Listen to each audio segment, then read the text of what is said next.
Hi, this is Larry Jordan. Let's answer another Final Cut Studio question. Michael Jones. We have two Michael Joneses.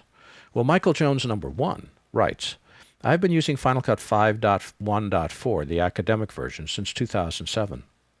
And I've paired it with an HDV mini camcorder. Log and capture worked well until I upgraded my G5 to 10.6.5, and now FCP doesn't see the HD camera. Ah-ha-ha. I just thought of that one. But it finds my Sony SD to G8 camera without a problem. I tried trashing preferences. Sony suggests resetting the camera.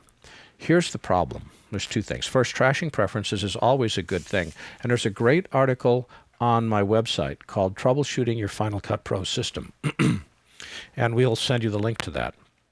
Troubleshooting Your Final Cut Pro System is 28 pages of troubleshooting techniques that you can use to minimize your problem. But the big problem that I think that Michael's having is that he's running 5.1.4 Final Cut on 10.6.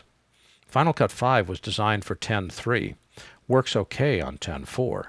The fact you can open it at all on 10.6 amazes me.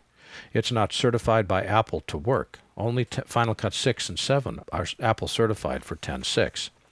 So I would expect many different things in Final Cut 5 to break when running it under a 10.6 environment. This gets to a bigger problem. And the problem is Final Cut, QuickTime, and the operating system are joined at the hip. You want to be very, very careful in upgrading any part of QuickTime or the operating system when you're not upgrading Final Cut at the same time.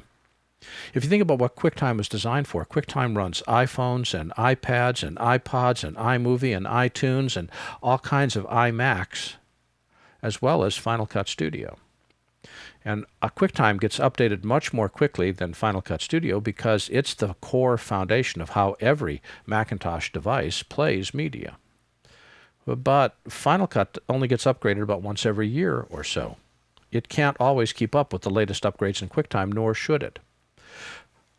Your philosophy on upgrading should always be to upgrade Final Cut and QuickTime and the operating system in sync with each other, and everything is going to work. As soon as you start to get them widely separated, as we are here, OS 10.6 with QuickTime 10 and Final Cut 5, there's such a huge gap between those. I'd be surprised if anything works.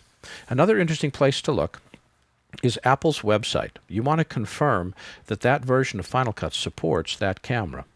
And the way that you look is you go to www.apple.com/Final Cut Studio, all one word, /resources. That's apple.com/Final Cut Studio /resources.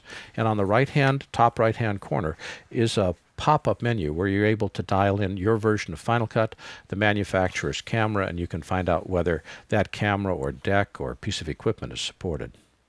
My name is Larry Jordan. And thanks for watching.